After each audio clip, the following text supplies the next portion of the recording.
Hello, everyone. Good morning to you guys. Welcome to another Money Space. Of course, with me, Kalu.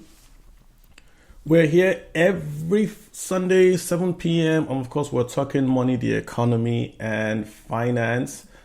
This week, we're talking the stock market, right? Or we're trying to talk around the market, trying to see if there are any lessons, right, that we can learn from 2025 and then look at for 2026 the projections and see what we can basically pick up right from last year and of course plan out for this year, right? So again, I'm going to share like a PowerPoint. I'm going to walk my way through a PowerPoint. So I just shared the YouTube link.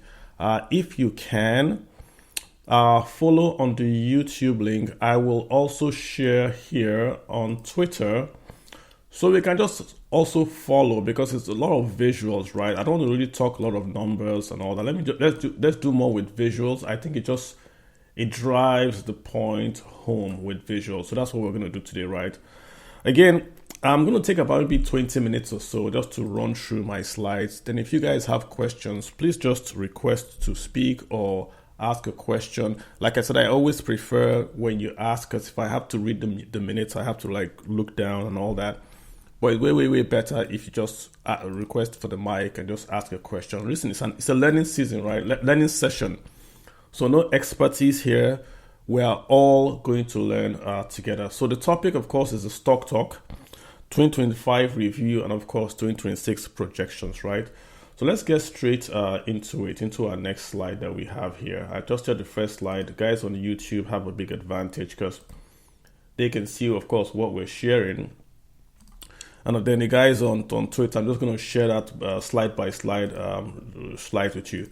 So first things first is going to be our disclaimer, right? So everything we're doing here today is just all educational, right? So I'm not your financial advisor.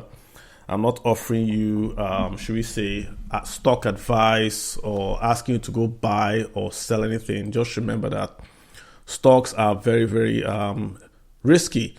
And you can lose all your funds, of course, if you invest in stocks. But stocks do beat inflation. So consult your financial advisor before you make any major moves, right? Fantastic. So we've got that out of the way. Let's get into it. This is going to be my next slide. And this next slide, if you look at it, right, what I've tried to do here is to look at asset classes. So we're looking at all the asset classes, and why I like this slide in particular is that we are taking it from 2015 all the way to 2025, quarter four, 2025. And we're looking at basically all the asset classes that you have in the entire world, right? We're looking at emerging markets, we're looking at small caps, growth, equities, REITs, which are that's properties, even commodities. And then this slide is basically showing us that, listen, which asset class did well in 2024, right? Which asset class did well in 2025? Which ones have done well in the prior years? Why this is important, if you look at the chart, you can see they all have different colors.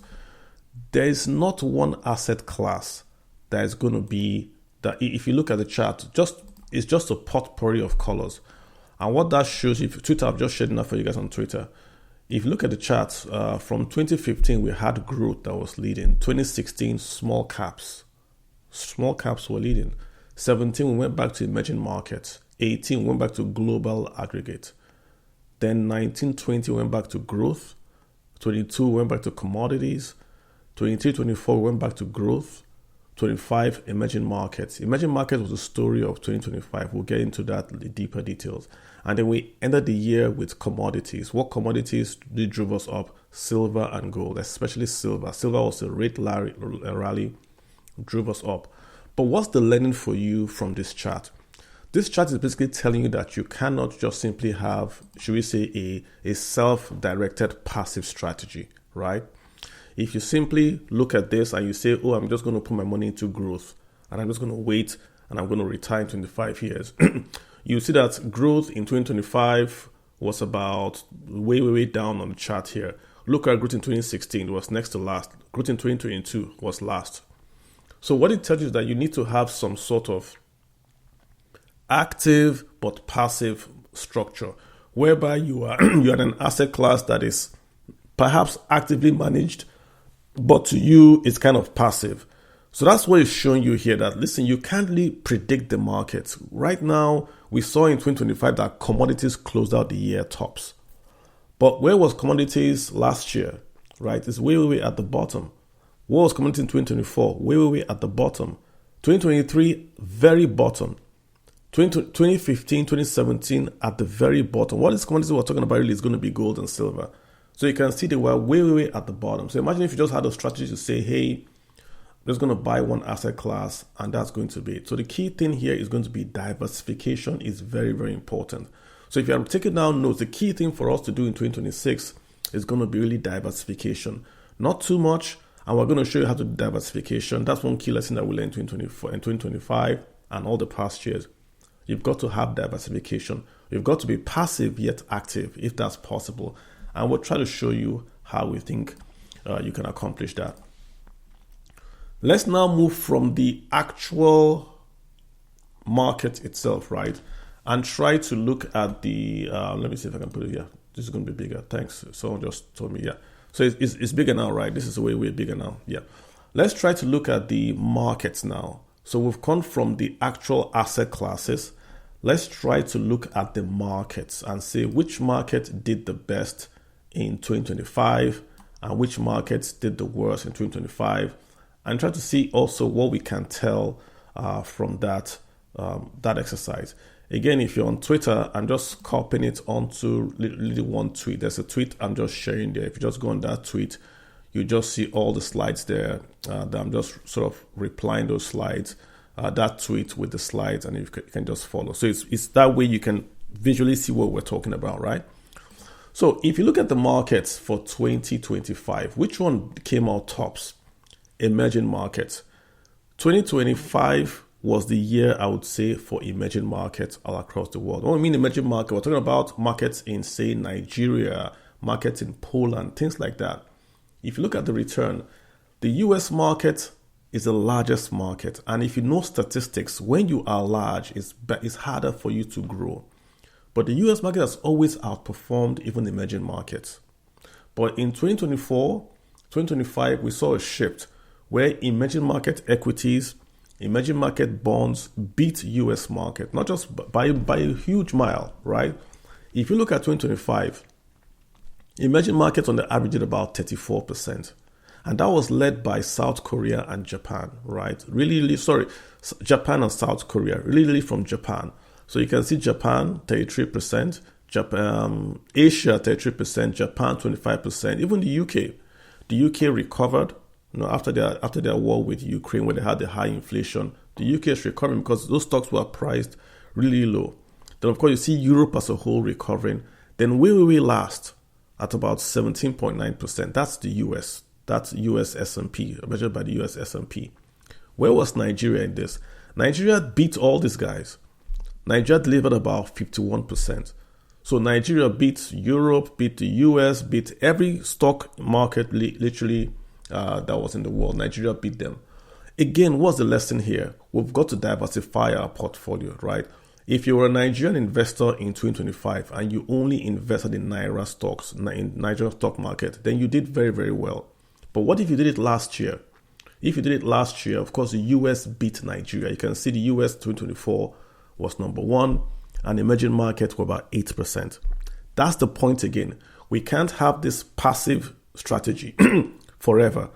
We have to have a passive strategy, but a managed passive strategy whereby you're giving it to experts to say, we don't know when market is going to show up next tomorrow, but we think that if we are nimble enough, we can take advantage of what's going to happen in the market.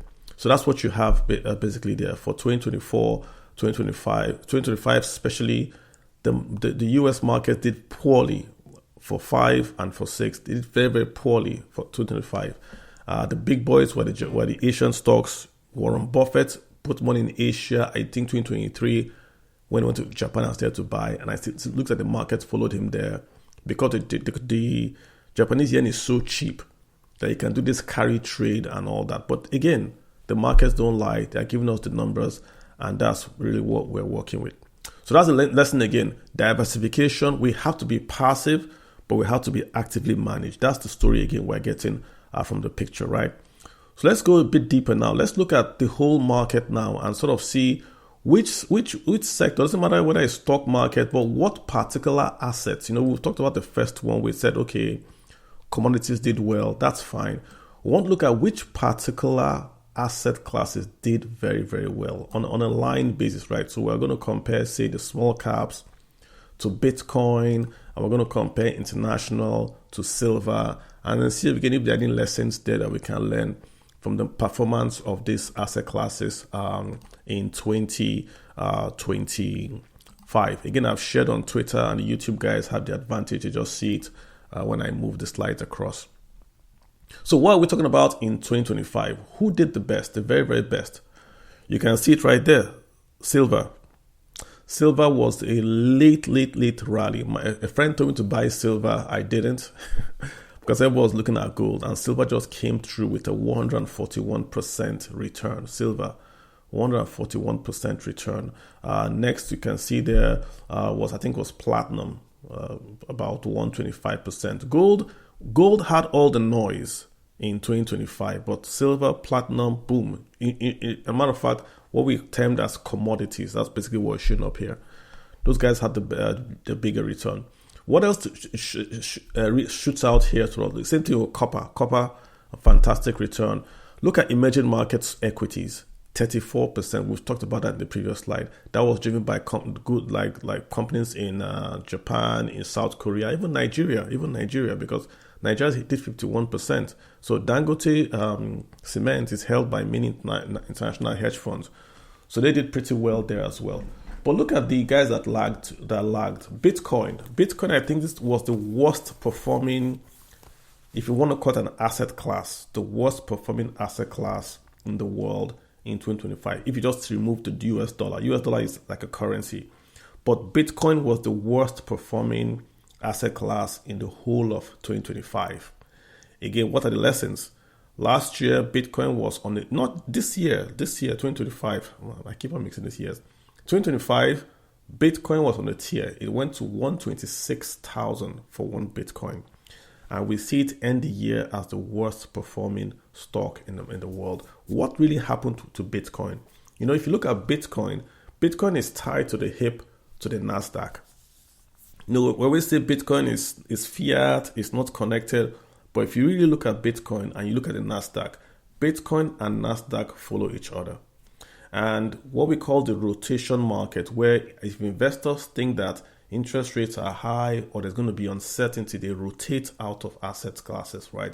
So it looks like money left Bitcoin and went somewhere else. And because money left Bitcoin, you see it coming down. You also see NASDAQ coming down. NASDAQ is where you have the Alpha, the Meta, Alphabet, Google, all those guys. But they still did poorly because the entire US market as a whole did poorly. So S&P, NASDAQ, and the Dow, they were the worst performers this year. And that sort of rubbed off on Bitcoin.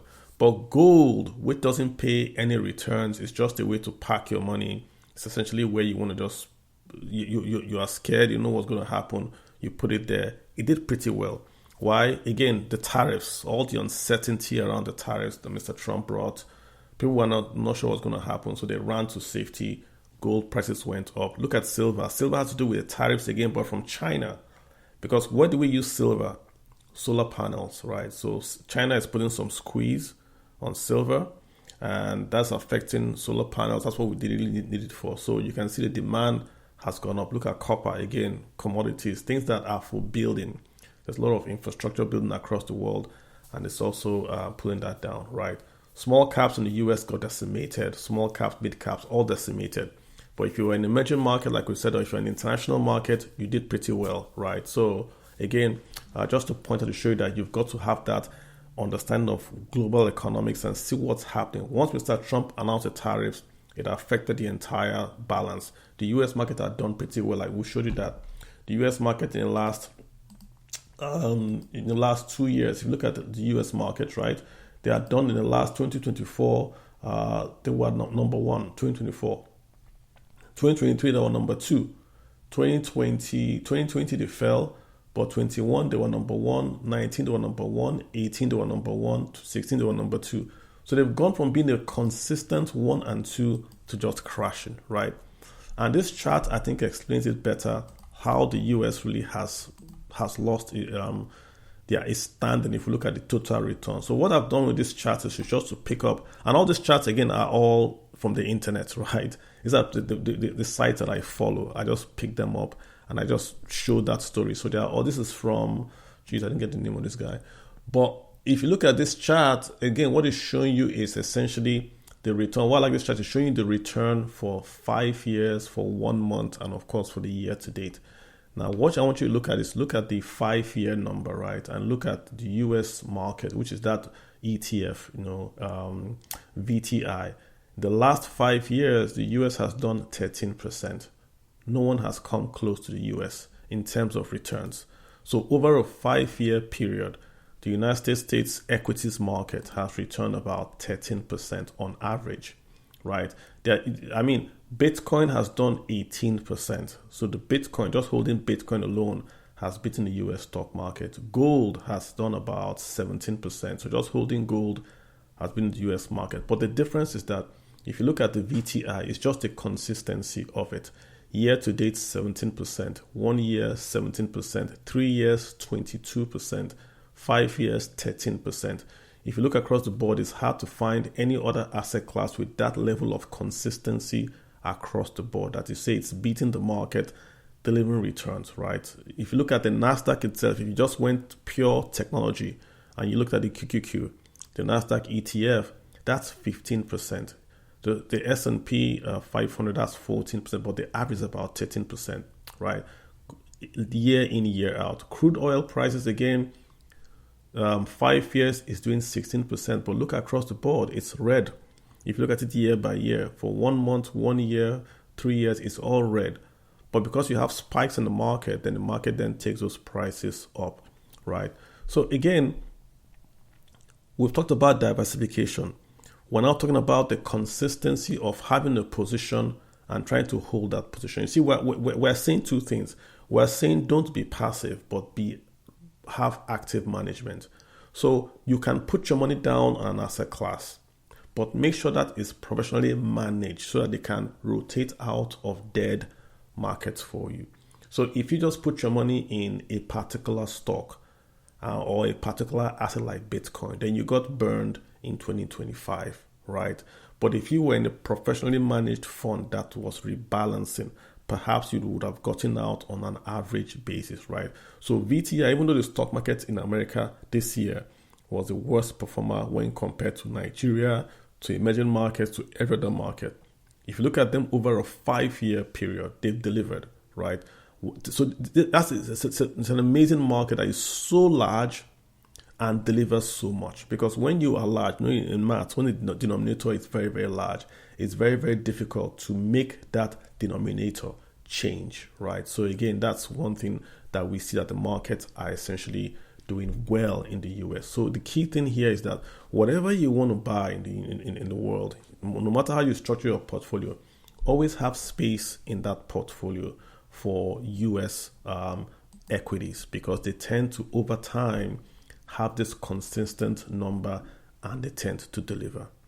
Again, just to get a bit particular, right, on which markets actually did well. I think we've shared this slide in another way before. International markets outperforming the US market. Number one was South Korea. Again, there's something I want to share with this slide just for a Nigerian audience. So you can see that the number one market was South Korea, that did best. Spain did about 49%. Poland, 47%, right? Greece, Vietnam, even South Africa, 38%. Brazil, 34%. You go down the line. Hong Kong, 28%. The US, 20%. China, US beat China, about 18%. S&P, 16%. The key thing here is that if you look at Nigeria did 51%. We don't put Nigeria here because Nigeria's market is so small, right?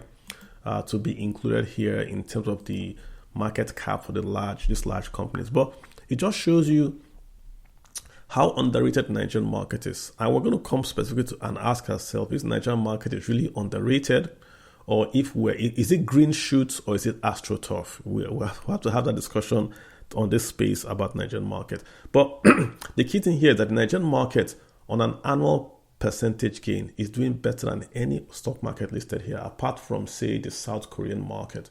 The South Korean market, the Kospi beats us about 76%. But if we were included here, we'll be number 2.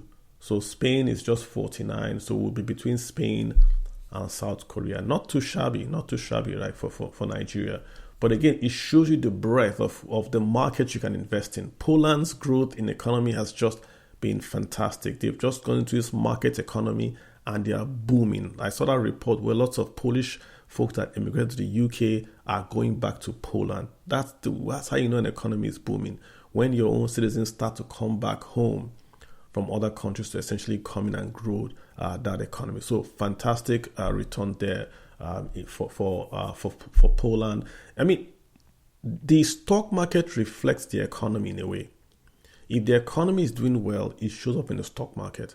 I don't think the stock market goes the other way. I think if the economy is doing well, the stock market must do well. But you can have the stock market doing well and the economy not do well. I don't know if that makes any sense. I think it's always that when the economy is doing well, the stock market does well. But I don't think if the stock market does well, the economy must do well. But that's a topic for another day. All right, so let's go to our next chart. Now, let's get into the particulars, right? Most of you are here. Let's get into the particulars and see, okay, let's now look at the Nigerian market. And I've tried to compare the Nigerian market with the US market. We're not comparing. We're just trying to see what stories can we tell from this chart, right? So what I've picked here is to say the pure equity plays in Nigeria. Which ones delivered the best?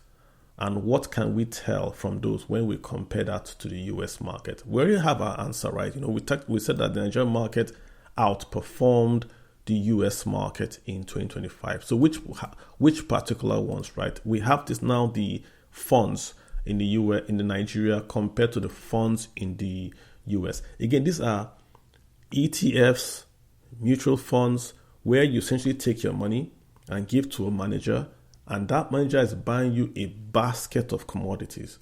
So it's buying maybe you are buying the NGX 30, or you are buying all the stocks in Nigeria just by buying that basket. So it's like passive management, but it's professionally managed, which is what we're talking about. We are passive because we're not participating day to day in run of this fund. We have a manager to do that for us. But that manager is also being active in that he can rebalance, but he's also passive in that he's buying an index or he's buying an asset class and he's staying in that asset class. The number one performing stock in Nigeria was this guy's called Halo Equity Fund. They delivered 161%. The market did 51%. They did 161%. Massive from them. Future View, 86%. Guaranteed Trust Equity Income Fund, 80%. Zrock Magna did about 64%.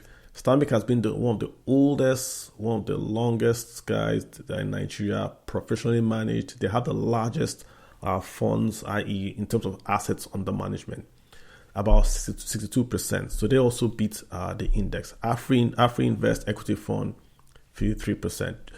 They are all SEC registered. They are all good. They might have what they are buying or what they are overweight. That's what's giving them a bit of the extra alpha, extra returns.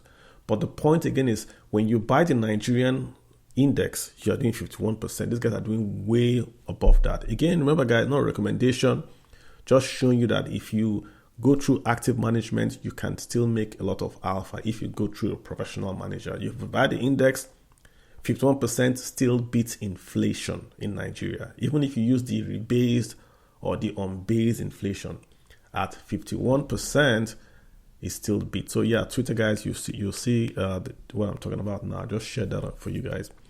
The Nigerian play and the US play. What about the US? Again, I have a liking for Vanguard simply because of the expense ratio. Remember, it's the exact same thing you are doing. Whoever you go to in the US, if you go to Vanguard, Fidelity, Schwab, Invesco, it's the same stocks they're going to buy for you. So what you're watching out for is the expense ratio. What would it cost them to buy you that same stock. So I always have a liking for Vanguard, right? So Vanguard, the top stock market at about 17%, Vanguard 500 about 17.86, slightly higher. The Invesco Nasdaq fund, again, technology 21%. So again, nothing there is the same story we've seen. The technology is doing better in the US than traditional stocks that are high caps and blue chip. But the Nigerian market is still doing very, very well in terms of returns, 161%. So again, if I had a portfolio and I had Nigeria and I had US, I'm getting the best of both worlds. I get the growth from Nigeria, I get the stability and the value from the US. And again, the US is giving me that consistent 5-year return, 13%. Nigeria has done pretty well. I'm going to see Nigeria's 3-year return, which has done pretty well. But this is a major thing for us, that when we want to invest, we want to look at it globally now. In the past, when I was growing up in Nigeria, it wasn't possible to invest in the US market if you were in Nigeria. It was even hard to invest in the Nigerian stock market. But now, in Nigeria, with all these apps that you have, I think you have Bamboo, you have Cowrywise, you have Shaka Stocks. You can, in Nigeria, with Naira, buy Tesla, buy Nasdaq, buy all this stuff. So you've got to take advantage. You've got to have a global portfolio. You just can't sit, like I said at the very beginning, you can't just sit passively and not be aware of what's happening around you. We're now plugged into the market. So you could also take advantage of where the market is moving to and then see how you can play in that market, right? Let's do that slide to show US and Nigeria again. This one was showing this is one chart I really want to spend some time on, and I want to ask you guys that question. You guys will come back to me when you want to speak. So the Nigerian market, when I look at Nigerian market and I see the top performers that are in Nigerian market, it's hard for me to explain why they're performing well. So get the point I'm making. I'm not debating their returns. I'm just debating that it's hard to see why that particular stock is doing well. I'll give you an example. If you look at the American side, what was the best performing stock in America in 2025? It was a company called SanDisk. It went up 580%. Why did it go up? Memory chip. Remember when we had our trade wars, China is stopping memory chips. So any US-based company that is doing memory chips will get tons of sales. So you can tie that back into geopolitics, right? And say, oh, geopolitics with China caused SanDisk to sell more. So their earnings went up and all that, right? Next was Western Digital. What does Western Digital do? They're in this AI thing. They're in AI. So anything AI in America is attracting capital, attracting monies from the stock market. So they did 282% AI. Fantastic. We can tell that story. It's an AI story. What about next is Micron? Same thing. It's bandwidth memory. It's AI. It's tech. We can tell that story. Seagate, same thing. Robinhood, same thing. That's how you invest in the market. So a lot more Americans are investing, right? And Robinhood is giving them away to invest. They're now doing they're doing like, IRAs now with Robinhood. So you can look at the stock and tell the story and say, yes, this is what's going up. Google did about 65%. Nvidia did about 38%. You can tell why Alphabet is going up. You can tell why Nvidia is going up. So the US is easy to say, if this sector is going to go up, I'm going to invest money in this sector and I'm going to make money. Let's come to Nigeria. The number one stock in Nigeria for 2025 was a company called NCR. They did 1,354% return. That's 1,354% return. But why did they go up in price? We know what they sell. We know what they do. But why 1,354%? Was it like a government contract? The companies in Lagos just start buying computers all of a sudden. It's difficult to tell. Then Inusel Interlinked PLC, 781%. Again, why? Then you have an insurance company. Why this insurance company? Why mutual benefits? Why is it doing 552? Why are all the insurance companies not there? Then you have Better Glass. Then you have the Initiates. Then you have Micare. Then you have Guinness. So why is Guinness here? Nigerian Breweries is not here. Then you have Ella Lakes, you have SCOA, you have Filton Healthcare. So you see, it's lots of sectors in this top 10. There is no, if you look at the US side, you can tell it's all tech driven. Not saying it's good or bad. I'm saying you can tell the story better. You can understand it and say, okay, this is a tech story. It's AI, it's tech. Nigeria is difficult. You can't tell NCR is tech. Better Glass is manufacturing. Guinness is fast-moving consumer goods. SCOA is assembly of cars. Fitson is healthcare. What's the story? What's a Nigerian to do? Do we invest in everything? Do we pick particular stocks? So you can tell that in Nigeria's case, particular stocks become the flavor of the month. And because they're the flavor of the month, people just put money in them, the stock price goes up. So if you're an investor in Nigeria, being passive is a big quote-unquote problem, because you might be passive and your guys are going to invest in this hot new company called NCR and are going to make 1,354% return, and you are doing 51% return on the index. Look at America, right? The biggest guy did 580. The whole index is 30%. But we can tell why they did 580. We can tell why Micron AI is doing 282 and the market is doing 28. We can tell because the market itself is not all AI. Magnificent 7 is not the whole market. But Nigeria is difficult for us to tell. So while the US, we can simply say we're going to invest in an index. And even if we invest in QQQ, we're going to track this high-performing AI and tech companies. We can't do the same in Nigeria. Because if we did that, have I shared this with Twitter folks? Ooh, Twitter folks are going to hate me. Let me share this real quick with Twitter folks. I'm so sorry, guys. So it's difficult to tell in Nigeria what to buy. So what's the story for us here in Nigeria? You've got to try to keep your ears to the ground, because it's looking more like not a sector play, not an industry play, but a particular stock play where the market just likes mutual benefits, or the market just likes Guinness, and it goes up through the roof. So I apologize, guys, on Twitter. I just shared you the top 10, both for Nigeria and the US. And again, the story we're trying to talk around is how the stock prices move. If we know how stock prices move, we can know how to invest. We're not talking here by itself. We're just saying the philosophy of the market in the US looks a bit different. If you did not know anything about stock market, it's easier to invest in the US, because you just say AI. So you go to your page and you say AI. It's going to give you, if it's not going to give you SanDisk, it'll give you something in AI, whether it's going to be NVIDIA or Micron, but it'll give you AI. You can't do the same in Nigeria, because we've seen across the board, NCR is the tech company, Betterclass is manufacturing, Guinness is fast-moving consumer goods, SCOA, Fitson is healthcare. Where is the sector pool? What's happening in Nigeria? Difficult to tell. Not saying the figures are wrong, but difficult to tell, right? So let's sort of move on. We'll come back to this. I have a chart I want to share with you guys. So now let's do the Nigerian return, right? For the last 3 years. We've seen the US return for the last 3 years. The US return for the last 5 years was about 13%, right? For the last 5 years. What about Nigeria? Nigeria has done pretty well. In 2023, Nigerian stock market, when we say the NGX or ASI, we mean Nigerian stock market all share index. So assuming you bought all the shares in Nigeria, the good ones, the bad ones, everything you bought, your return in 2023 would have been 45%. In 2024, it would have been 38%. In 2025, it would have been 51%. In all these 3 years, you would have beaten inflation. So what's our lesson here? If you are investing in Nigeria and you are worried about inflation, you have to have a portfolio that is a bit into equities.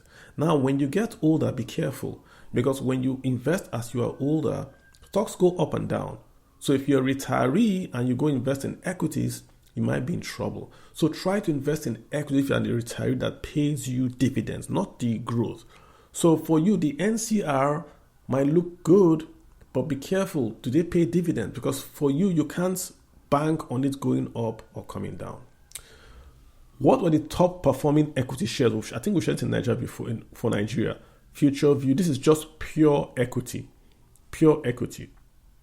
You can see the returns. Guaranteed Trust Equity Income Funded 80%. Stanbic 62%. AfriInvest 53%. What about balanced funds? I brought this in here, even though we're talking equities, I brought balanced funds in for a reason, because in Nigeria, you've got to also have that balance, right? So we want to do equities because equities are giving us return that beat inflation. But we're also trying to be careful to say, okay, let's sort of balance it out. So balanced funds, they would mix equities and fixed income. So Alpha Morgan did about 67%, FSDH Coral Balance Fund 67%, Quantum Zenith 45%, Stanbic IBTC Balance Fund 49%. So again, you are in that equity exposure, but you are getting that flow of cash, which is balanced. I like that, right? Yeah, guys, I'm going to round up pretty soon. I see I already have one speaker, then I'm going to let you guys ask your questions or speak. I'm going to be done pretty soon. Thanks for hanging out with me. Just want to get the slides in so your questions become a bit deeper when you see the numbers presented, right? So the next thing we're going to do, I talked about NCR. This is this chart from NCR. So look at this chart with me, right? This was supposed to come weekly after. So look at this chart with NCR from January. This is the top performing stock in Nigeria, about 1,300 for something percent return, right? Let me get the exact number. So NCR did 1354%. 1354%. But look at NCR. They started the entire year all flat, and this is almost for 4 years. Look at it, 1, 2, 3, 5 years. NCR has got a pattern. January, February, March, April, May, June, July, August, nothing happens. But from August or from September, boom! You see that growth there. That growth happened in September, October. Then from say November to December, that's when we got the 1,221% return. So again, you got to ask yourself, what happened in September and October that made this stock go from just having a 100% return to a 1,000% return? What exactly happened? You want to really ask yourself, what happened? The graph is really quite steep. Again, it goes back to the point I'm making that in Nigeria, we are moving stocks based on we liking a particular stock. So we like Guinness, or we like NCR, or we like WeCare, and that becomes the flavor and it moves up in price. It doesn't mean if Guinness is going up, Nigerian brews also go up. But in the US, it's hard to see maybe Nvidia going up and you don't have the other components that make discs or make the RAMs and all that also going up. We showed you the figures for America, where you saw IT as a whole going up. Even when you look at the NASDAQ, which is the index, the NASDAQ is doing better than the broad S&P. So tech is doing well. Everything AI seems to be doing well. But it's difficult in Nigeria to also make that story. So if you look at from 2001, again, you see that huge jump there, really going up. Very, very steep graph, which tells you that money came to the market pretty fast, and this stock is a darling. So the numbers are real. There's nothing, we're not saying numbers are not real, but we're just saying you have to have in Nigeria really active management, or you've got to know what is happening. You have to have a broker to tell you what's happening to make money in Nigeria. But the US is you can just put money in there in an equity market, maybe VOO, and run away. But Nigeria, you've got to know what's happening. That's the key thing for us to keep in mind. Let's come to this chart, right? This is this is called a rapid transformation chart. I put this chart here to show us how we want to look at investing. Most time when people ask me, what should I buy? I tell them, go to your house, open your fridge, open your garage, look around your house, look at the products you have in your house, write them down, try and get the manufacturer and see if you own shares in that manufacturer. The point I'm trying to make is this, right? Most times, what is a stock? The best predictor of a stock price is its earnings. The best predictor of a stock price is its earnings. So if a stock, i.e. the company, is making a lot of earnings, the stock will go up in price. So if you can get where the earnings are going to be in 2 years, you can predict where the stock would be in 2 years with some certainty. Look at MTN. MTN did very, very well in 2025 in Nigeria. Why? We all know MTN is a good company. We all use, half of the folks on this space today use MTN or Airtel. It's like a duopoly now, right? So is that enough to say, okay, these are the stocks that went up? Why did MTN go up in price? So people say, oh, because there's Forex. No, it's not all that. It's because Nigeria passed, allowed MTN for the first time in nearly 5 years to increase their tariffs.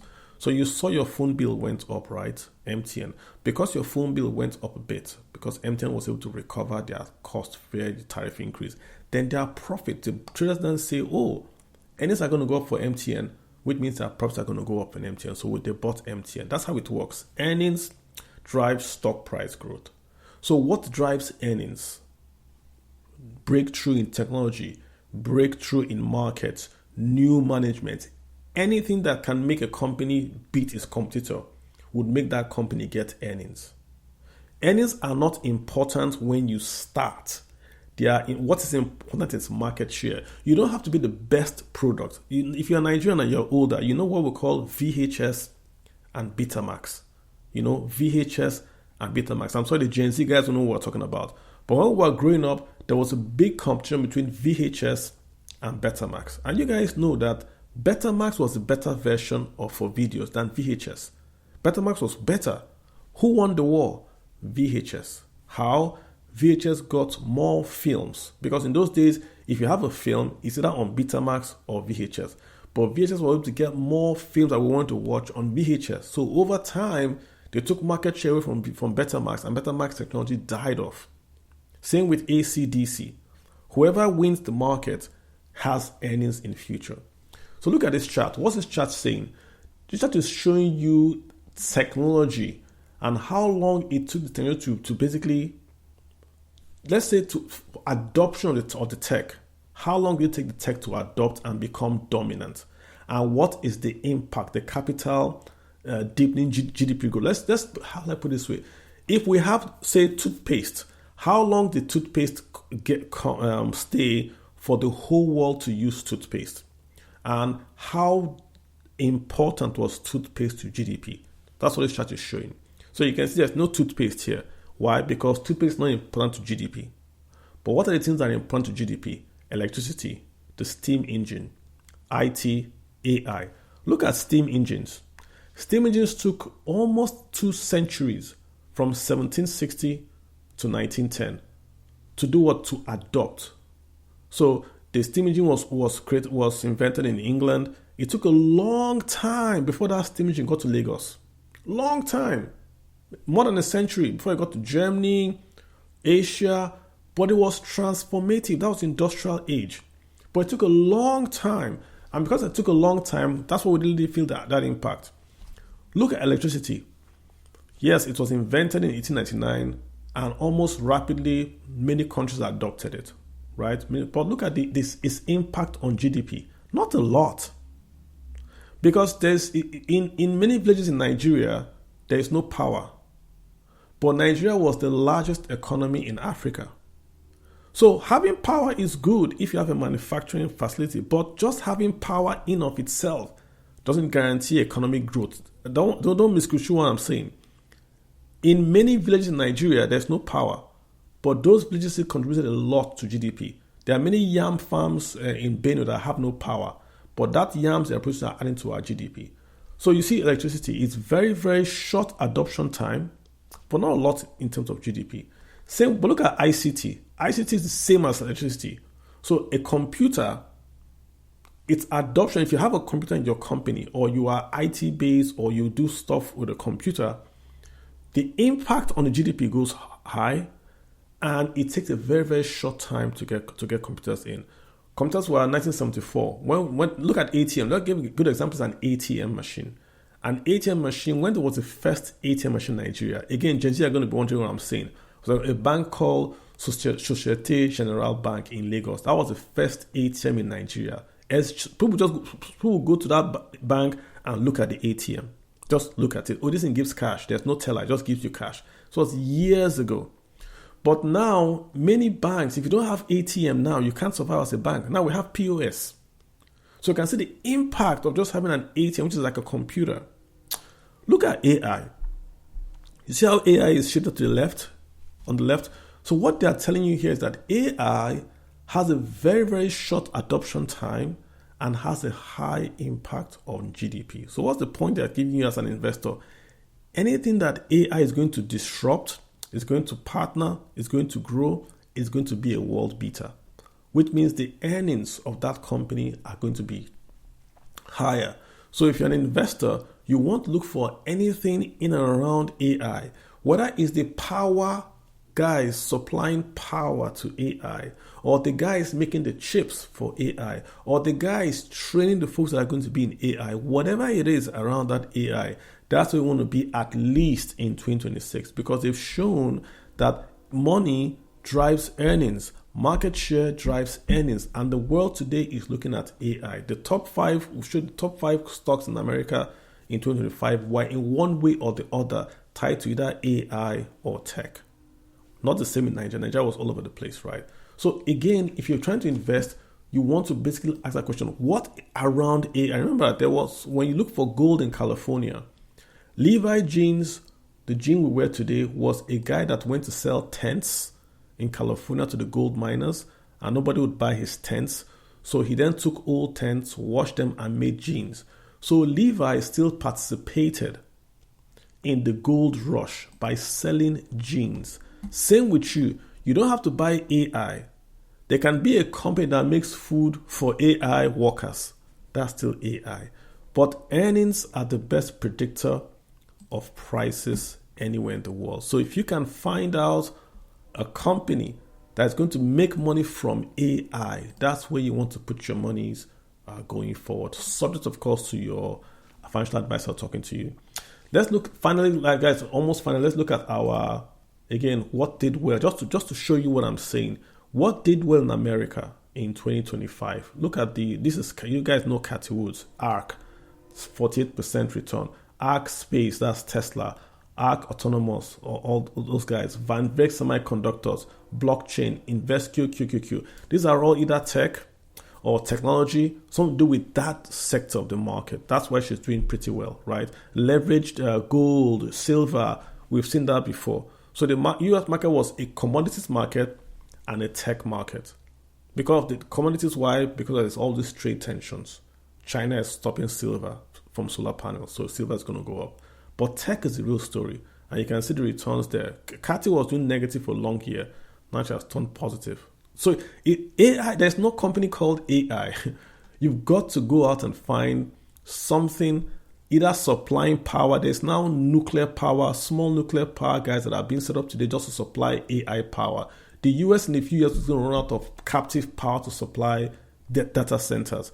Who makes data centers? The construction companies that are building data centers are making money. Everything in that environment to do with AI is making money. So you've got to try to plug yourself in. That's how you essentially make money. But if all this is news to you, let's now come back to you and say, how can you play the market?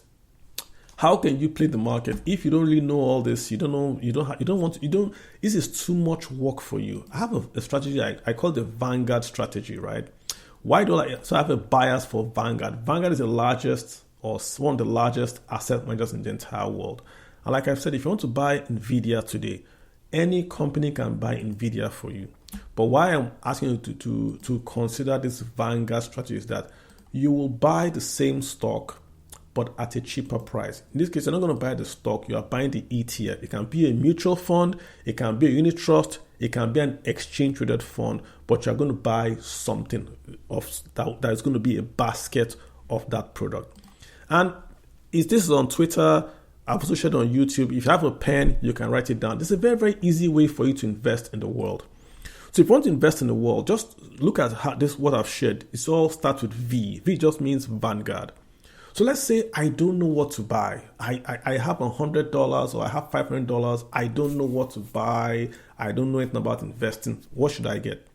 VT is the Vanguard ETF that they try to capture the quote unquote, if I can use that word, best companies in the world, maybe the best performing or the largest companies in the world. So you have your NVIDIA, you have your Samsung, you have your Hyundai, you have your Shell, all those companies globally in the world. That's VT.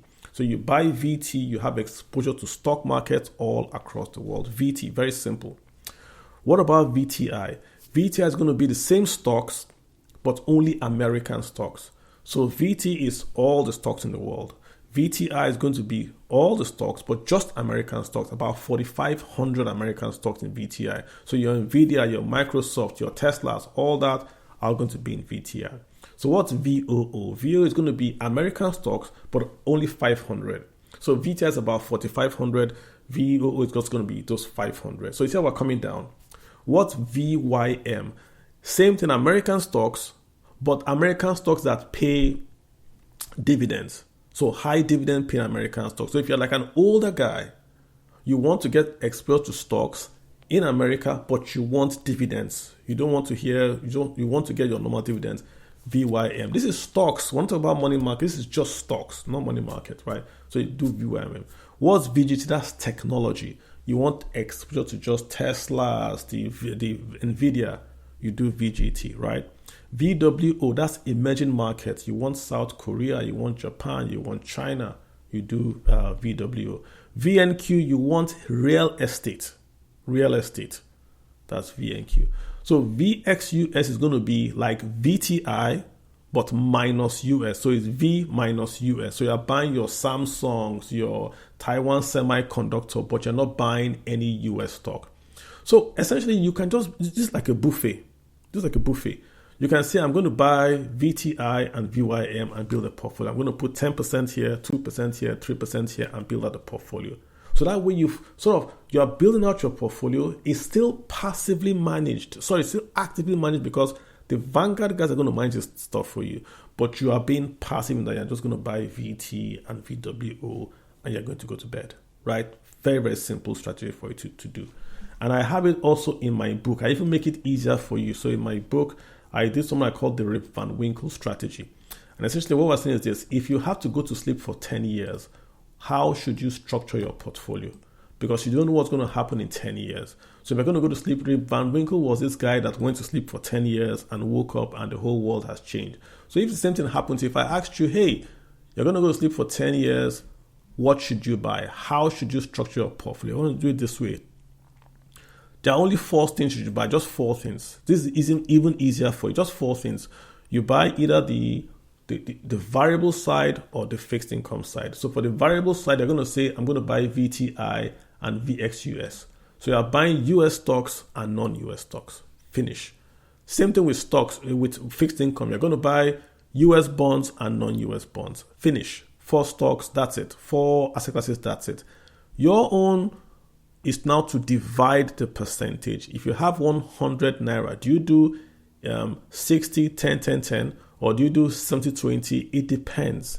Normally, if you are older, you do more of bond side. So you do 70 bonds, 30 equity. If you are younger, you do the reverse. You minus 100 from your age. That large number, you do it in equities, right? So it's left to you. These are just the 4 you need. You don't need to go for more than this. VTI, VXUS, BND, BNDX. If you want, you can add the Nigerian one. You can say, oh, I want to do a bit of flavor. I'm going to put Nigerian AGX 30. You can do that. But the point is, with this gives you a passive active strategy whereby you are passively invested with active management in all conceivable stocks that are out there in the market. So it's not to overwhelm you, but it's just in the end, we've come back to this very, very simple thing for you. So we're going to get zero up here to speak. I'm going to call you to speak. And if you have a question,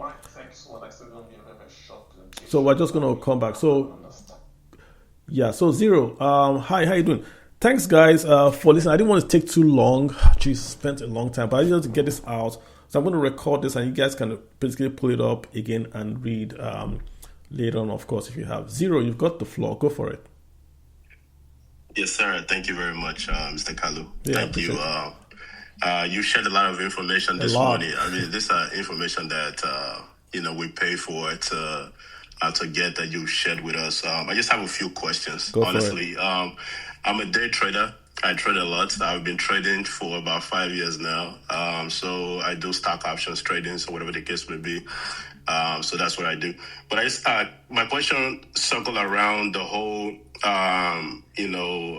issue with Venezuela, oil, Russia, whatever the case, may be in that front.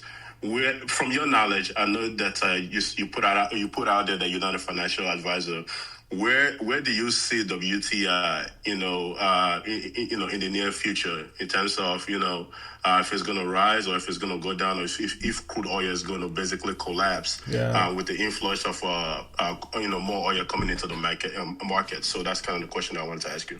And that's a powerful question, because if you understand that the Nigerian budget and all that is tied to whatever we sell in terms of crude oil, then your question is very, very important. So, I mean, if you ask me where WTI, for in our instance, going to be Brent crude, we're going to do Brent crude, where it's going to be, the market has already shown you where it's going to. The market is saying that this is going to be a market with lower prices of crude oil and gas.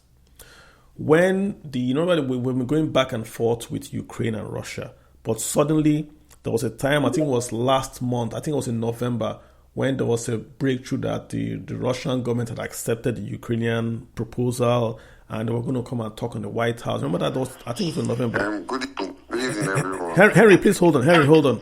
So when we had that news, what happened to Brent crude? Brent crude went to 59. Sorry, to 59. It would drop below 60. So the market for crude is only at 60 now. It's 60 now because there's war in Ukraine. Venezuela didn't matter. Venezuela didn't matter to the oil price because they are producing just too little. But what Venezuela does is that China buys oil from Venezuela and blends. So China would buy from Saudi or from the US or from whoever they buy, from Nigeria or Angola. Then they take Saudi oil, which is very, very heavy, and then they blend it to other stuff. What the US is doing with Venezuela is to restrict that. They don't need Venezuelan oil. Is to restrict the ability of China to get oil. The same thing the US did to Japan before Second World War. They are cutting off the flow of oil to China. They are doing it in Venezuela. Look at what's happening in Iran. So if you take away Iranian and Venezuelan oil, China's economy really starts to feel the pinch. Where they're going to go to Saudi Arabia, and all the Arab states are all friends of the US, either through Abraham Accord. We call it petrodollars, right? Petrodollars. So to answer your question directly, I think if there's peace in Ukraine, oil prices are going to fall. And are going to fall. Let's look at Brent crude today. Brent crude today is still at, last week it was 60. Our budget is 64. Brent crude today is 61.97. It's gone up. 61.97. Our budget is 64. So even now, our budget can't fly. Remember that our budget today is based on us selling 64 barrels at 1.7. The reason why we've had multiple budget failures in the past years was because we are trying to sell oil at 75 at 2 million. So I'm very worried about that we're not really being prudent in the oil price assumption. And we might get to a stage where oil prices crash and we now have a deficit. What happens in the market if we have a deficit zero is that the federal government is going to borrow more. If the federal government borrows more, what happens to interest rates? Interest rates are going to go higher.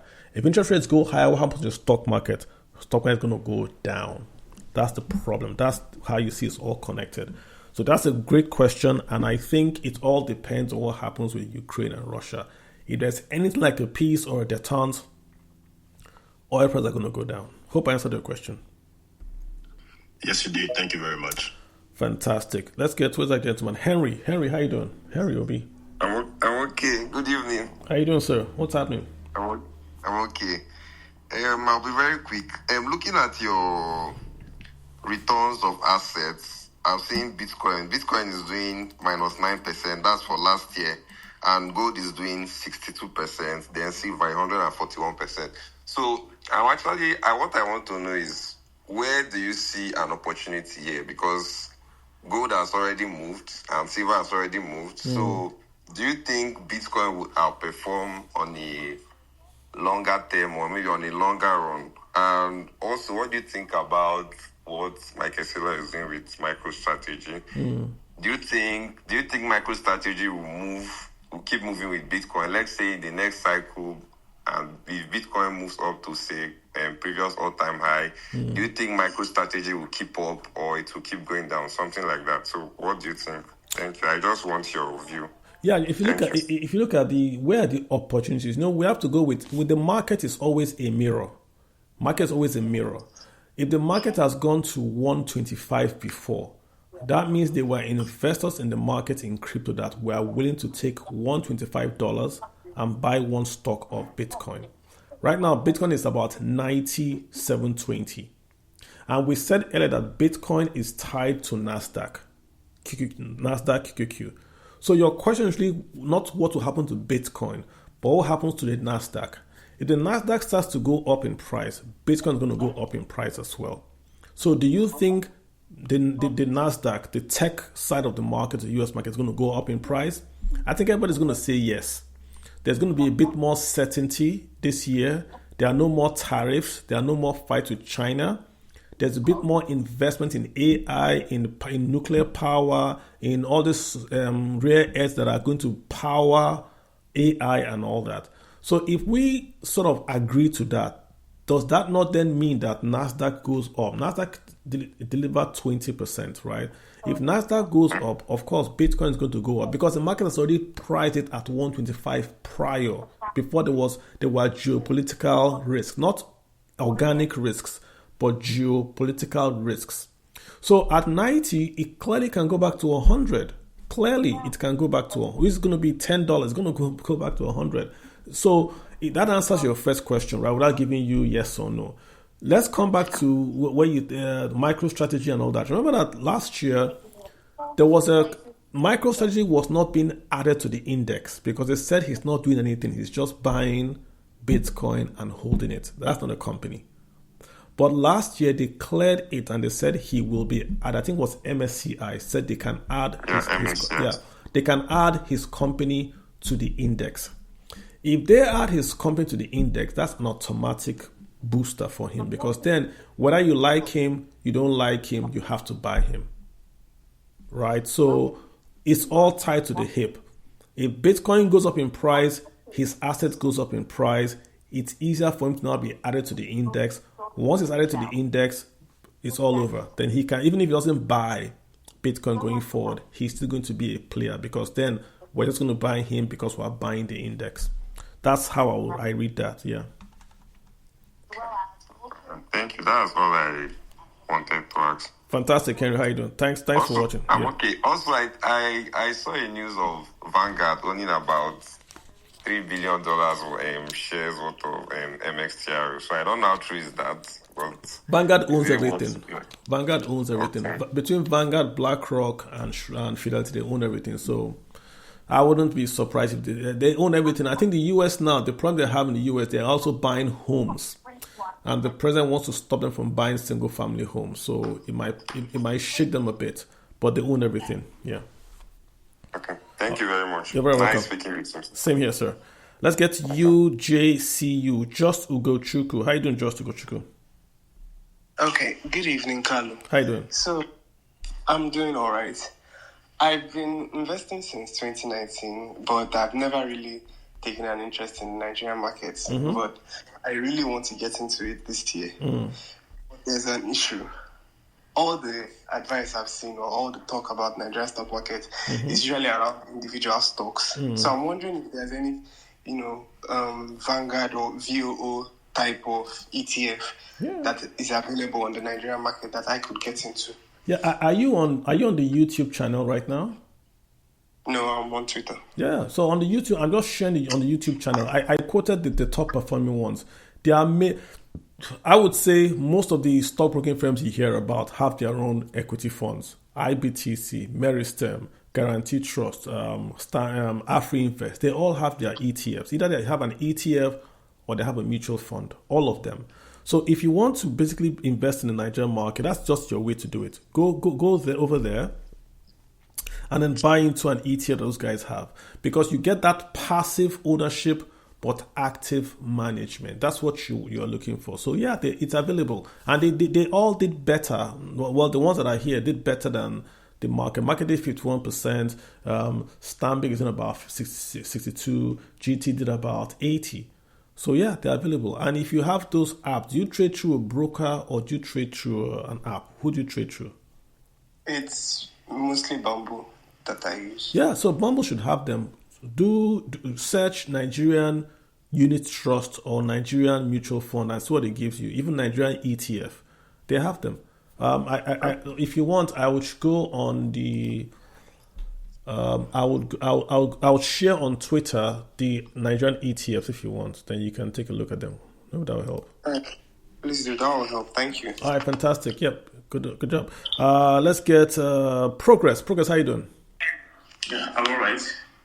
Good day. Thank you for the information that you put out. I think it's all rich information. Okay, I came across an article. I think I lost Progress. Okay, let's get Zero. Let me get Zero. Zero, you have a follow up?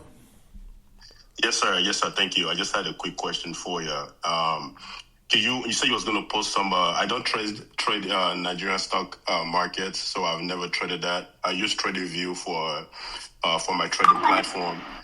Do you mind posting the Nigerian ETF and also the top 10 performing stock that you posted earlier during your presentation? Are those stocks optionable? Thank you. Nigerian stocks are not optionable. We don't have options in Nigeria. The best we have are what we call rights. So you can do Nigerian stocks the way you do the US stocks, yeah. Thank you, boss. You want to do options, don't you? I mean, so I've been trading. I'm sorry. I've been trading options for a while. Yeah. I used to have a group that I train. So it's just kind of how I make money. That's my day-to-day money maker. Yeah. So yeah. We don't have it yet. We're working on it, but not yet. Yeah. All right. Thanks, man. Who was speaking? I think it was Onasao. Is that you? Oluwa Tomilola. Is that you? Good evening. Hey, how you doing? I'm a student of Unilag. I'm an underlevel student of Unilag for studying petroleum and gas engineering. So I wanted to ask that about the Venezuela stuff that is happening, sir. So will it have an effect in the next 5 years? Will it have an effect on us in the next 5 years? What do you think? Give me your view. What do you think?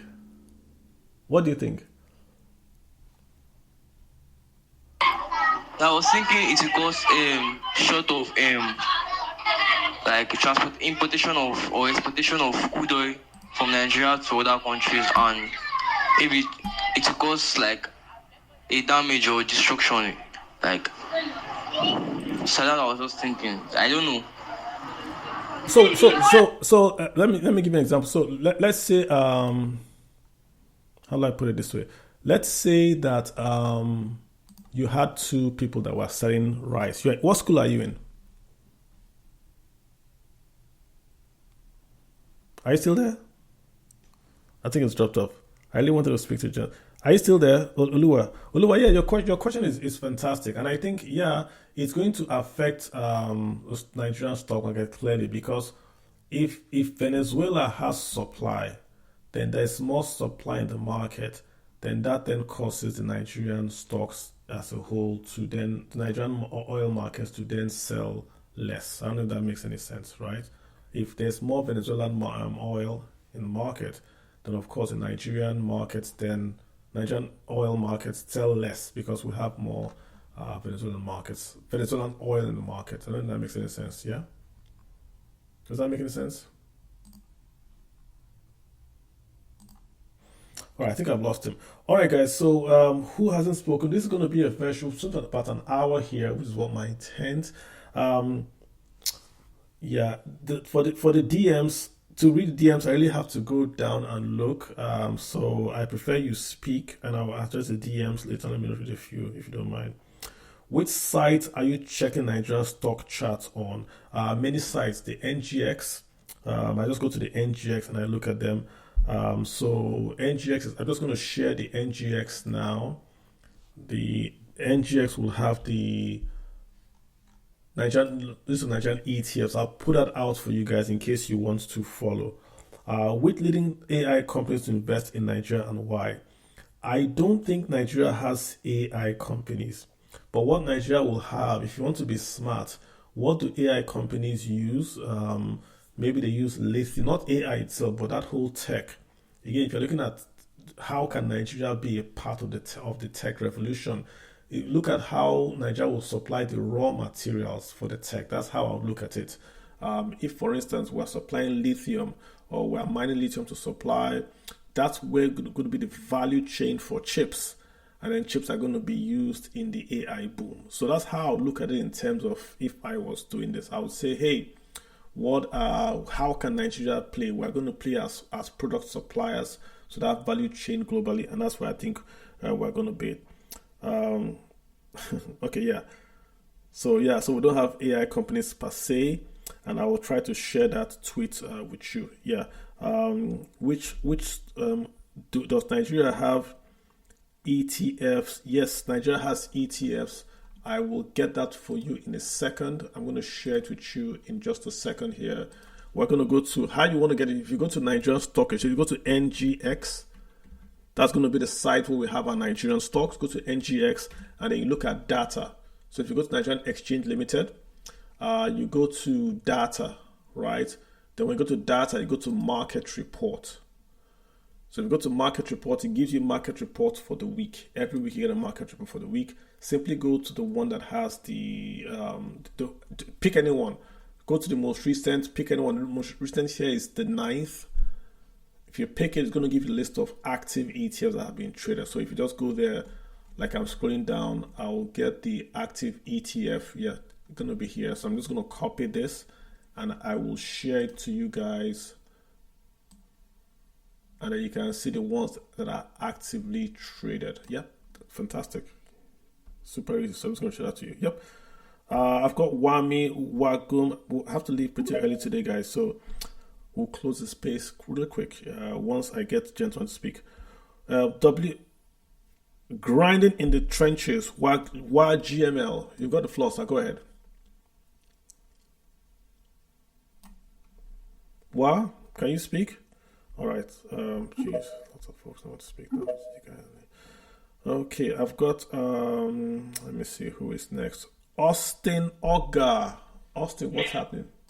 Yeah, good evening, Kalu. Oh no. Thank you so much, my brother. Again, I have just a brief question for you, please. Mm-hmm. Yeah, when you try to compare the Nigerian Stock Exchange with other markets around the world, I always cringe because ours is a place where you have a whole lot of concentration risk. Mm-hmm. Having 10 companies accounting for more than 60% of the market capitalization. That's true. Yeah, so don't you think, that's a lot of risk for us, who are investing in this market? Yeah, it's a risk, but then the whole idea of investing is risk, right? If you don't want the risk, don't invest in the market at all, right? So, and I hear you, Mr. Bua Foods. I looked at Bua Foods. Bua Foods is only about 6% is being traded out of 100%. Only 6% is being traded. Yeah, look at that. Yeah, there's a risk of concentration. You want to I think I asked on Twitter: Is Bua Foods going? Is it almost 800 naira because of scarcity, or is it because of market action? If I have 100 cows, but I only take 6 to the market, they will price that 6 to the heavens because it's only 6 that's in the market.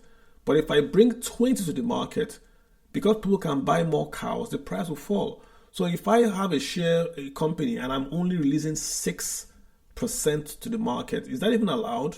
Under NGX rule, are they allowed to only issue 6 and all that? So that's where I think you are right. But again, the question is going to be that if you want to then make money, you have to take that risk. So if you buy that 6% and you are lucky to hold that 6%, then you are, what's the word now? You are going to participate in the shares of that 6%. You see what I'm saying? Yeah. So it's kind of both ways. Yeah, it's kind of both ways for you.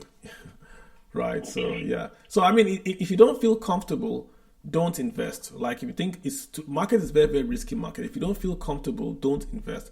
But if you feel comfortable enough that you want to put money in, fantastic. Go ahead and do it and ride with that 6%. You know, it's put some money in there, 1%, and see how it goes. But the market itself, the returns you get are really risk. So that's how I'll say it. Thank you. Thanks, Austin. Okay, GML is back. GML, what's up? And I shared that to you guys, folks who are asking to Mr. Zero. I've shared Nigerian ETF on Twitter.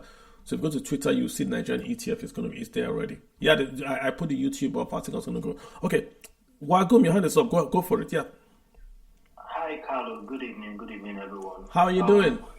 I'm not too bad. My apologies before I start speaking. No need to apologize. Yeah. I'm known as the guy that jumps on Nigerian spaces and asks a lot of stupid questions. You know? You are? I haven't seen on my space before. Yeah, I think I've just jumped on yours today. Okay. So I've been away from the country for a long time. So, okay. And, interestingly, I'm beginning to double my feet back home again. Okay. You know, so my apologies if my question is rather stupid or bizarre, please. And it goes as follows.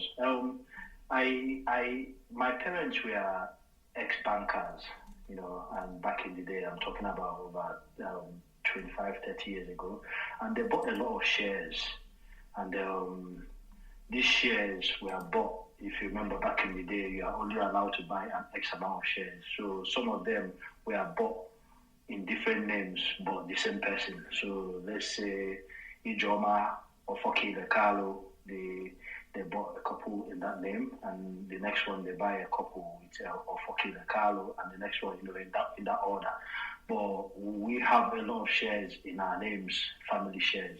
How do we go about consolidating these shares and possibly maybe selling them off, please?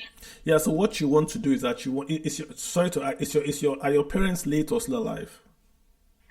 My dad, who bought majority of the shares, is late, but my mom is still alive. But it was bought in your dad's name. It was bought in all of our family names. So some of them are my brothers, my sisters, my moms, my dads. You know, okay. different people in the family. Really. Okay, so because he's late, right, you've got to take more than ID. You want to take something to show that he has passed on, and something to show that he gave those shares, either a will or letter of testamentary or letter of administration. You have to take that with the named administrator, of course, with ID, and then you go to the registrar of the company. The registrar of the company can consolidate all those holdings into one for you. So I think the main work for you is to get your legal papers to show that this person is a named next of kin of this person that passed away. Because all those shares, now we have what we call, we've demutualized our market, so we don't use certificates anymore. It's all like digital CSCS. So you want to get those CSCS into a name. So for instance, if they create an estate name or create a name in the name of the administrator, then all those share certificates you had that were certificates can be demutualized into the CSCS. But you have to take the legal paperwork and then ID and go to the registrar. Go there and see them on Monday. They'll tell you exactly what to bring. Then you can bring it and then you can use it. That's basically what you need to do, sir. Okay, thank you very much. I appreciate it. You're welcome. Yeah, I'm sorry about your dad, yeah? No, this is about 25 years ago. So gotcha. It's cool, thank you. You're welcome. All right, perfect.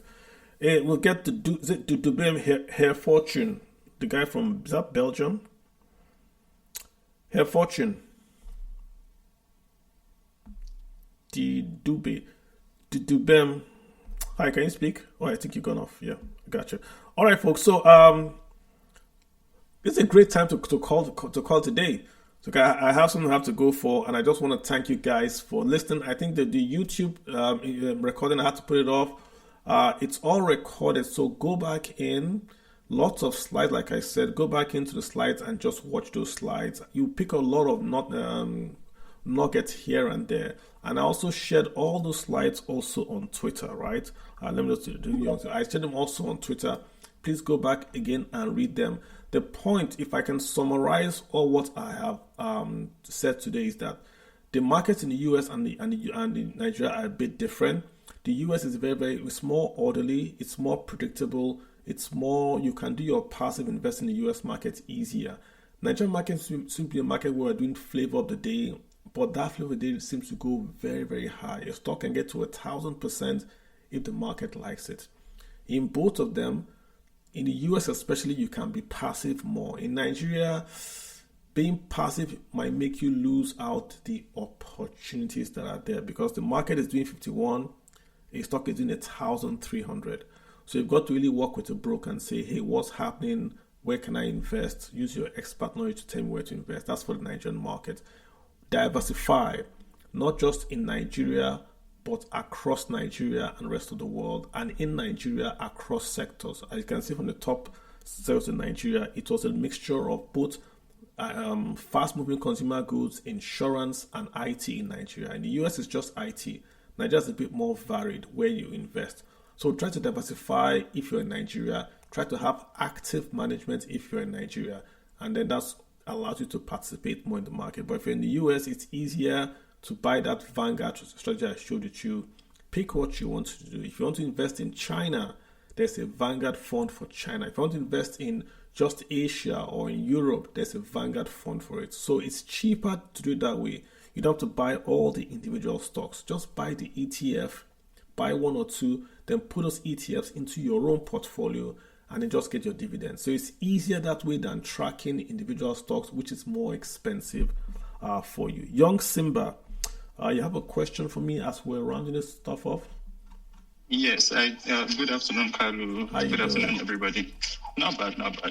I just have a quick question. I just want to try and tie it into the question the earlier person asked regarding oil prices and Venezuela and all of that.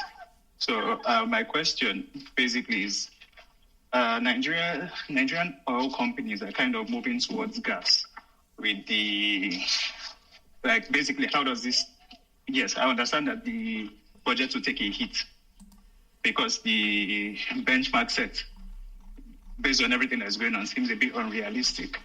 What does this do for gas? I don't know if that makes any sense. Yeah.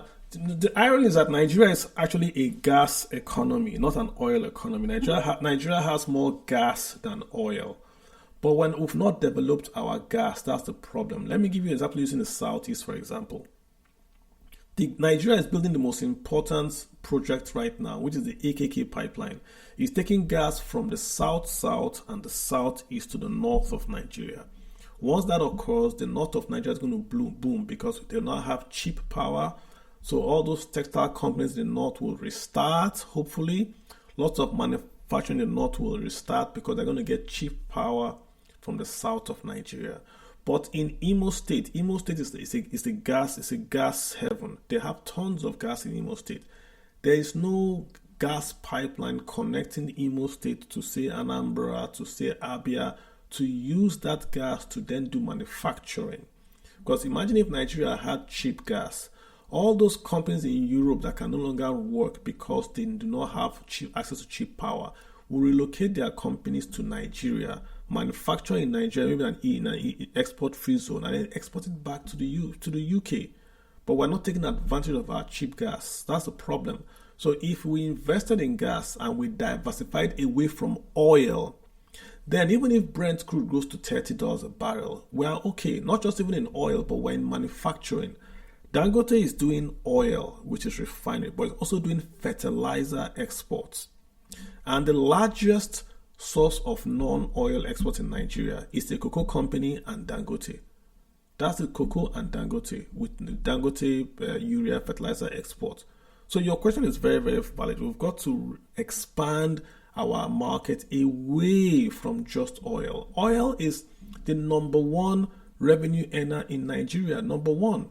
We have, so I can give, according to the CBN, for 2025, resource-based revenues for oil are more than, I would say, nearly about 80%.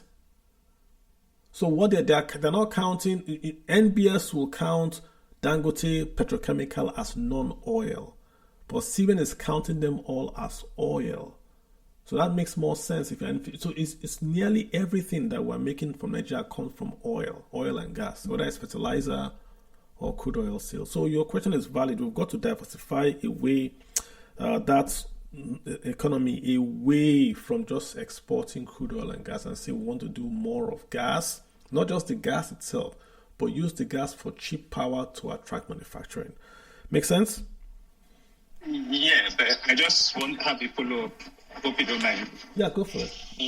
Okay, so now one of the reasons I kind of asked this question was because companies like Seplat, Ardel, and the likes, like the big oil companies in Nigeria, with the new Petroleum Act and all of that, seem to be reinvesting in exportation of gas. So I'm wondering what this does for their, profits, maybe, and what it does for the country in terms of budgeting. That's the same answer. We've not really invested in gas the way we invested in oil. That's what I'm saying. Look, I just give it. We have no pipelines in the southeast. We have pipelines in the southwest, but we have not in the southeast. So if Nigeria has got to grow and manufacture, we have to have gas all over the country, in the north, south, and west, pumping out gas, cheap to attract manufacturers. The Chinese will come here if we have cheap gas. They will come here. So that's the point I'm making. We should have done that as a priority investment to have the whole nation powered with gas. Let me give you something about Nigeria and the gas. You know how Russia went to Europe and gave Europe cheap gas, got them hooked on cheap gas. So now Europe could not do anything because they were hooked on cheap Russian gas. That's what Nigeria should have done to West Africa. Imagine if Nigeria, when we had oil boom, had built out a gas pipeline to go from Nigeria all the way to Morocco, all the countries, Senegal, Ghana, everyone, even Burkina Faso and everything. Do you know what will happen? Sell that gas in Naira. Even if you print 100 trillion Naira, you won't have inflation because those countries will come to Nigeria and exchange their dollars and CFA for Naira to pay for gas. That's what Russia did. So we would have taken our cheap gas, give it to them at discounted price, get them hooked. Once they are hooked, you can't wake up tomorrow and say, I want to change from using Nigerian gas to using firewood. You can't. It's because it's cheap. If we had done that years ago, the Naira would be so strong, it would be a problem for us. Whatever you print, Burkina Faso has to come and buy it. Ghana has to come and buy it because they need that Naira to buy your gas because they have to use gas back in their country. But NNPC was sleeping at the wheel and we haven't done it. So we should just copy what Russia did. We have so much gas. We don't have enough oil. So gas is, we get on Baku. And that where we failed on that. So that's the point I'm making on that, sir. It's the same answer, yeah. Okay, thank you so much. Fantastic. You are our last guy, guys. So just really, I want to appreciate you guys for hopping in here and being with us for an hour, 30 minutes. We'll just talk about the market. And I love the questions and the DMs. DMs, I'll try to answer DMs maybe after the space is over. If I read DMs, I really go down and all that. So next week, I'm trying to do a masterclass on taxes. I'm going to try to bring an accountant. We want to just take a look. We'll just pick a balance sheet and we'll go line by line. What is going to be the impact for you? If you're a small business guy, you're an individual, what is the truth? Will you pay more taxes? Will you pay less taxes? We're going to try to do that for you guys on taxes. I saw some guys on Twitter saying their tax has gone down. That's false. No one knows if their tax has gone up or down. Payee is not how you pay tax.